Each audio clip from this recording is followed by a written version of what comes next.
to look at a couple activities that I have sent for today.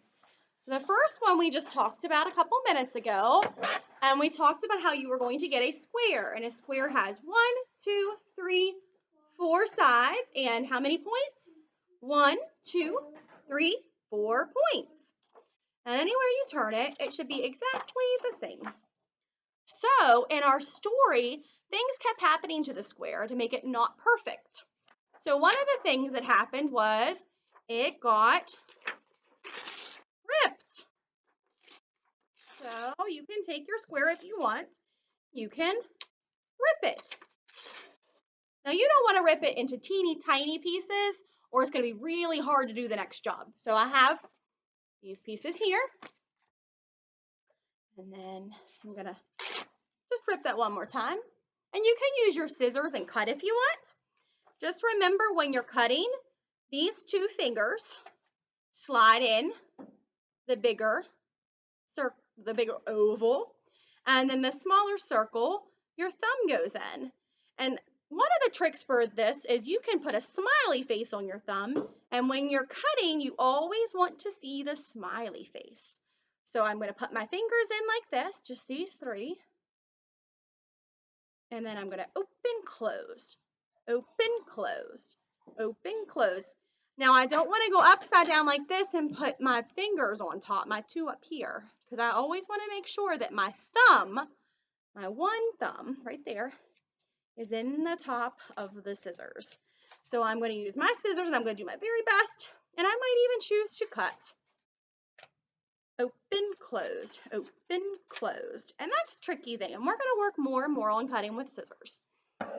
We did some of that last week. So then in your bag, you also have this white, what shape is this?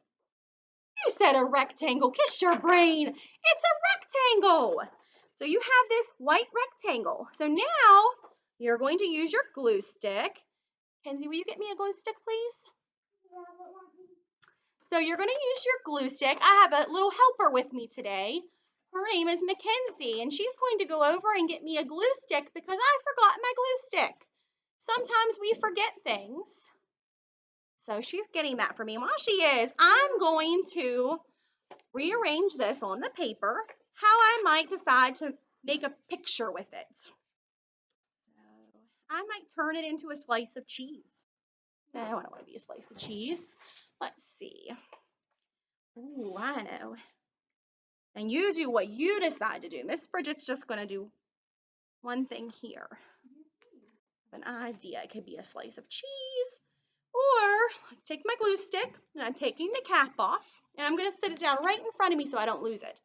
And then sometimes the glue is up big enough to use. See how it's purple and it's right above that white? But sometimes it's not above there, so I have to take my fingers on this orange and twist it just a little bit. And if you need help, have an adult help you. So what I do here to glue something down is I pick up one of the pieces and I put some glue on the back. I don't push down really hard. I just do it kind of gently because if I push hard, chunks of glue come off and then it gets really messy. So I'm just going to glue this down here. Stick it on my paper then because you have to have the glue side down. That way I don't see the purple or the white depending on what color your glue is. And I'm going to take another piece and I am going to put some glue on that side. And another piece.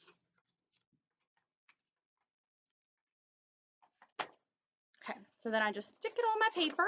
I'm not going to tell you what I'm making. I'm actually going to wait and see what you make, and then I'll show you what I made because I don't want a bunch of what I'm making.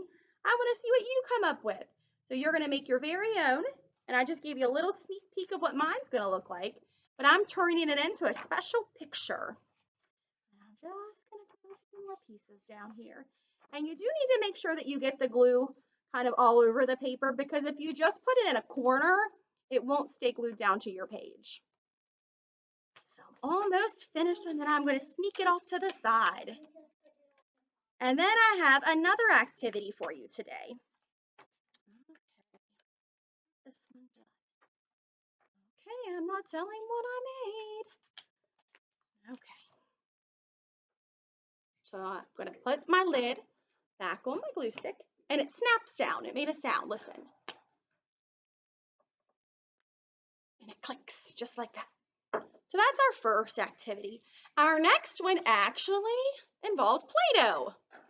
So I have a little container of Play-Doh here. You'll have some Play-Doh in your bag. It might be in a container like this, or it could be in a baggie. So I'm gonna get the Play-Doh out. I'm gonna smush it up. And I'm gonna play with it for a couple minutes because who doesn't like to play with Play-Doh?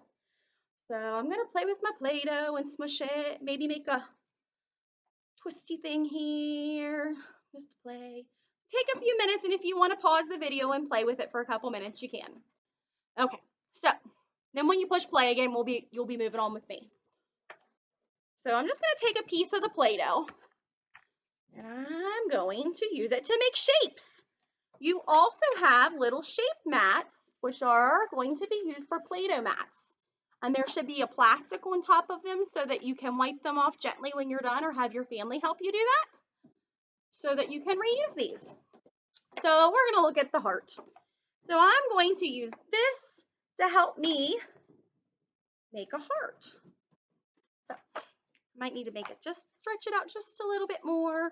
Stretch, stretch, stretch, stretch, stretch. And I have to form it around to make it make the heart. Let me see if I can get it.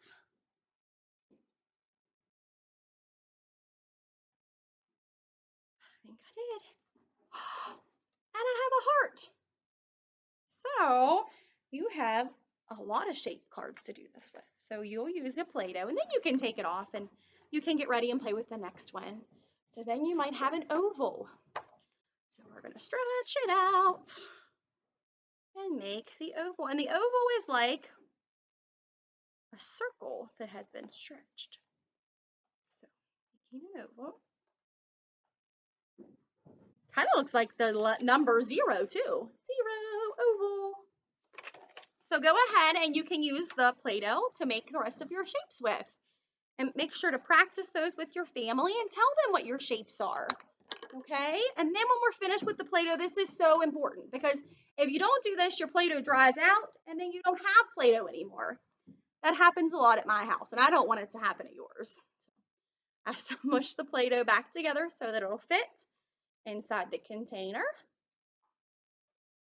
And I take the lid and I'm very carefully snapping it back on, and it makes a clicking sound. And you might even want to take it and push to make sure it's on tight.